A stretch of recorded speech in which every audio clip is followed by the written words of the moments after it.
शादाब का नाम आया था काफ़ी जगहों पे डिफरेंट कॉर्नर से कि will he be a prospect that can be considered. अभी तो वो टीम में ही उनकी जगह नहीं बनी तो सीधा कप्तानी। आप क्या कहते हैं हफीज़?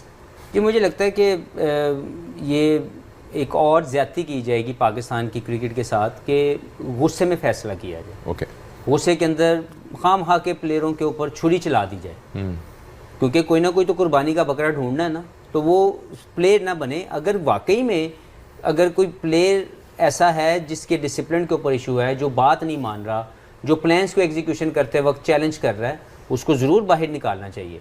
लेकिन अगर एक फेलियर है, वो फेलियर सबका है, वो पीछे बैठे उस दिमाग का भी है जिसने ये सोचा कि ये टीम ऐसे खेलना चाहिए। तो पहले तो उसके मुतालिक सोचा जाए ना कि वो जो फीडिंग है, जहाँ से ये टीम सिलेक्ट हुई, जहाँ से ये अप्रूव्ड हुई, पहले तो वहाँ से सॉर्ट आउट करने की ज़रूरत है। फिर उसके बाद जो प्लेयर्स हैं, रिस्पॉन्सिबिलिटी लेनी पड़ेगी। जो मैं पहले कह चुका हूँ कि उनका फेलियर उनकी वजह से हो रहा है, किसी और की वजह से नहीं हो रहा।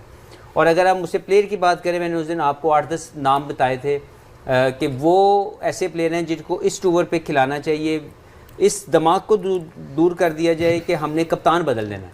मुझे लगता है कि रिजवान को एज ए कैप्टन लेके चलना चाहिए।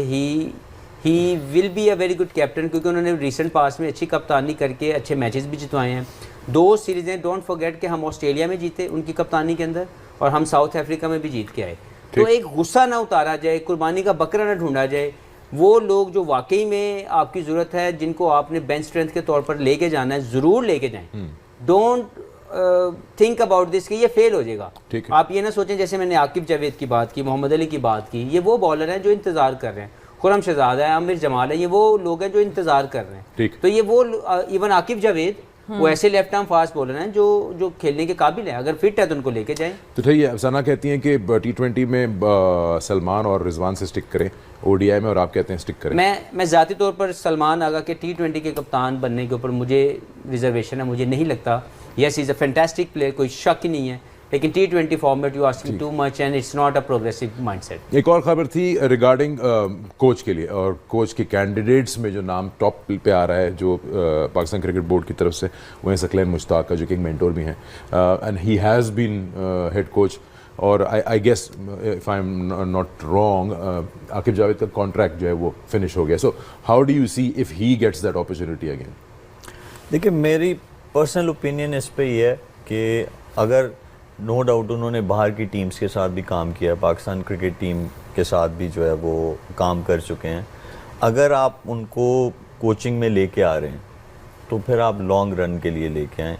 मतलब सीरीज़ बाय सीरीज़ नहीं होना चाहिए। और उससे भी ज़्यादा इम्पोर्टेंट है कि जब आप विलिंग होते हैं कोई चीज़ करने के लिए, तो सकलैन भाई अगर विलिंग है इस चीज़ के लिए तो फिर उस चीज़ को एक्सेप्ट करना चाहिए। और अगर आप लेके आ रहे हैं कोच तो आपको लॉन्ग रन के लिए लेके आना चाहिए। कॉन्ट्रैक्ट एक्सटेंड भी हो सकता था, आपने कहा था पूरा और टाइम दें आकिब जावेद को जो सीनियर मेंबर्स उनको रेस्ट कराया जाए, जो एक सीरीज़ स्टार्ट होने वाली है इन न्यूजीलैंड आई थिंक 16 तारीख से, जिसमें 5 T20 और फिर 3 ODIs हैं। T20s की बात कर लेते हैं। पाकिस्तान अगर तो ये रेस्ट पॉलिसी पे जाता है, रोटेशन पे जाता है, तो कौन सा ऐसा लड़का है जो लगता है आपको कि कप्तान बनाया जा सकता है? T20 में तो सलमान अली आगा को ऑलरेडी जिम्बाब्वे में आपने ट्राई किया है। तो अगर आपने किसी को रेस्ट देना ही है तो आई थिंक वही एक बेहतर ऑप्शन आपके लिए होना चाहिए, जिनको आप ऑलरेडी इन द सिस्टम ला रहे हैं कि हमने इनको ग्रूम करना है कप्तानी के लिए, अगर आप कर रहे हैं, क्योंकि पहले एक सीरीज़ में आपने ये किया है। ODI मेरा ख्याल है अभी ODI में आपको स्टिक करना चाहिए अपने कप्तान के साथ। अस्सलाम वालेकुम जी। चैंपियन ट्रॉफी 2025 के हवाले से डिस्कस करेंगे। अब हमारे पास 4 सेमीफाइनलिस्ट टीमें हो चुकी हैं। ग्रुप ए से इंडिया और न्यूजीलैंड ने चैंपियन ट्रॉफी के सेमीफाइनल के लिए क्वालिफाई किया, एंड दूसरी तरफ हमारे पास ग्रुप बी से साउथ अफ्रीका जो टॉप ऑफ द टेबल थी, एंड हमारे पास ऑस्ट्रेलिया। ये 4 टीमें हैं जिन्होंने क्वालिफाई किया है। ग्रुप ए का लास्ट मैच जो कल न्यूजीलैंड और इंडिया के दरमियान खेला जाएगा, उससे हमारे पास ये डिसाइड हो जाएगा कि कौन सी टीम हमारे पास चैंपियन ट्रॉफी में ग्रुप में टॉप करती है और किसका सेमीफाइनल फिर इंडिया के साथ होता है। ये तो थी सेमीफाइनल की अपडेट। दूसरी अपडेट ये है कि अब जो भी टीम इंडिया के साथ सेमीफाइनल खेलेगी उसके लिए कुछ चैलेंजेस हैं, कुछ उसको मुश्किलात का सामना पेश करना पड़ेगा। As we all know India team जो है 2 वीक से 3 वीक से हम कह सकते हैं कि दुबई के अंदर मौजूद है। वो वहाँ की कंडीशन से, वहाँ के वेदर से, वहाँ के टर्निंग ट्रैक से सब वो सेटल हो चुके हैं। उनके बैट्समैन, उनकी बॉलिंग फॉर्म में है।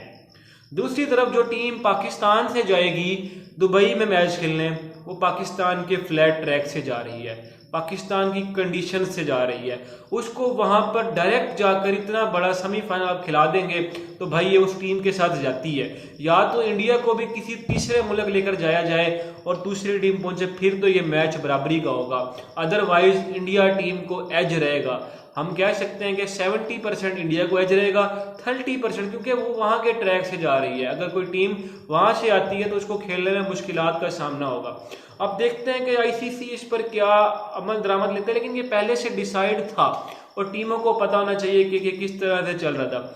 मजीद साउथ अफ्रीका ने ग्रुप बी से टॉप किया है। अब ग्रुप 2 में जो भी टीम सेकंड पोजीशन में रहेगी उसका मैच होगा साउथ अफ्रीका के साथ। अगर इंडिया नहीं जाता या इंडिया टॉप पर नहीं रहता तो फिर हमारे पास इंडिया का और साउथ अफ्रीका का सेमीफाइनल मैच खेला जाएगा दुबई के अंदर, और फिर न्यूजीलैंड और ऑस्ट्रेलिया लड़ेंगे पाकिस्तान में।